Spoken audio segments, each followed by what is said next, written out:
আপনি এমন এক পৃথিবীতে জন্মেছেন যেখানে সাম্রাজ্যগুলো উঠে আসে এবং পড়ে যায়, যেখানে আপনার প্রতিটি পদক্ষেপ জাতির ভবিষ্যৎ পরিবর্তন করতে পারে। যদি আপনি উসমানীয় সাম্রাজ্যে জন্মাতেন, আপনার জীবন কেমন হতো? আপনি কি একজন কৃষক হতেন যিনি দিনরাত কঠোর পরিশ্রম করে যাচ্ছেন, নাকি একজন সৈন্য ইউরোপ ও এশিয়ার রক্তাক্ত যুদ্ধে লড়ছেন? আমার সাথে থাকুন, কারণ আজ আমরা এই বিস্ময়কর সময়ের যাত্রা উন্মোচন করতে যাচ্ছি।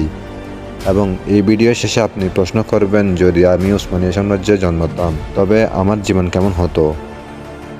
ধরুন আপনি 1350 সালের অটোমানিয়ার একটি গ্রামে মধ্যবর্তী স্থানে জন্মেছেন, যেখানে আপনি সবুজ মাঠ এবং এক শান্ত কঠোর পরিশ্রম সম্প্রদায়ের মধ্যে বেড়ে উঠছেন। উসমানীয় সাম্রাজ্যের সাধারণ মানুষের জীবন ছিল কঠোর পরিশ্রম, ঐতিহ্য ও সম্প্রদায় ভিত্তিক, কিন্তু এটি ছিল শুধুমাত্র সরলতা। সাম্রাজ্যের সম্প্রসারণ বড় সুযোগও এনে দিয়েছিল, কিন্তু সেই সুযোগগুলোর সাথে ঝুঁকিও ছিল। আপনি সূর্যোদয়ের আগে জেগে উঠতেন, শস্য বা পশুপালনের কাজে নিযুক্ত থাকতেন। কাজ ছিল কঠিন, কিন্তু তা প্রয়োজনীয়। যদিও আপনি সাম্রাজ্যের একটি প্রত্যন্ত অঞ্চলে বাস করতেন, আপনি কিন্তু একটি বৃহত্তর বাস্তবতার অংশ ছিলেন, এমন একটি শক্তি যা শেষ পর্যন্ত ইউরোপ, এশিয়া এবং আফ্রিকা দখল করেছিল। আপনার জীবনের সঙ্গে যুদ্ধ ছিল অবিচ্ছেদ্য। উসমানীয় সাম্রাজ্য উসমান গাজীর শাসনাধীন দ্রুত প্রসারিত হচ্ছিল। রাজ্য সীমান্তের নিকটবর্তী রাজ্যগুলির সঙ্গে নিয়মিত সংঘর্ষ ছিল, এবং যদিও আপনি একজন সাধারণ কৃষক, আপনার ভাগ্য ছিল এই যুদ্ধের সঙ্গেই জড়িত। ধরুন আপনাকে একটি পরিবার ও কাজ পেছনে ফেলে সেনাবাহিনীতে যোগ দিতে বলা হলো। যুদ্ধ করতে আপনাকে ডাক দেওয়া হলো। আপনি হয়তো সিপাহী বাহিনীতে যোগ দিচ্ছিলেন, হয়তো উসমানীয় সাম্রাজ্যের শত্রুদের বিরুদ্ধে লড়াই করতে হয়েছিল। এখন ধরুন আপনি কৃষক নন, সুলতান আপনাকে সেনাবাহিনীতে ডেকেছে। আপনি যুদ্ধের মধ্যে পড়েছেন। উসমানীয় সেনাবাহিনী ছিল এক ভয়ঙ্কর যন্ত্র, এবং আপনি একজন সৈন্য হিসেবে ছিলেন এর গুরুত্বপূর্ণ অংশ। আপনি যিনি জানিজারি হিসেবে যুদ্ধ করতেন বা সিপাহী বাহিনীর ঘোড়ায় চড়ে যুদ্ধে অংশ নিতেন। সৈন্য হিসেবে আপনার জীবন ছিল উত্তেজনাপূর্ণ কিন্তু ভয়ানক।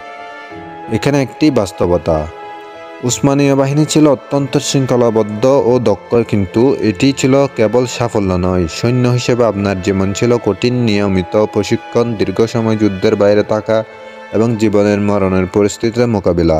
কিন্তু এখানে এক রহস্যজনক সৌন্দর্য ছিল।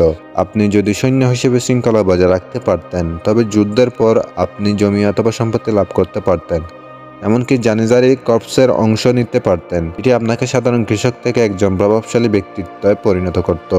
তবে এক ভুল, আপনি প্রাণ হারাতে পারতেন। আপনি কি সম্মান ও সাফল্য কামনা করতেন, নাকি আপনি বাঁচতে চান কঠোর যুদ্ধে? এখন চলুন বড় ধাপ নেব। ধরুন আপনি এমন এক পরিবারে জন্মেছেন যেখানে সুলতানের দরবারে যাওয়ার সুযোগ রয়েছে। এখানে সাম্রাজ্যের অন্তর্নিহিত শক্তি ও রাজনৈতিক কূটকৌশলগুলিও আপনার জীবন গঠন করত। প্রতিদিন জীবনের ছিল চক্রান্ত, অপমান ও ক্ষমতার লড়াই। তবে এখানে একটি বিরাট বিষয় ছিল, সুলতানের দরবার শুধুমাত্র বিলাসিতার স্থান ছিল না। দৈনন্দিন জীবন ছিল একটি বিপদ, যে কেউ এক ভুল পদক্ষেপে নির্বাসিত হতো অথবা আরও খারাপ কিছু করত।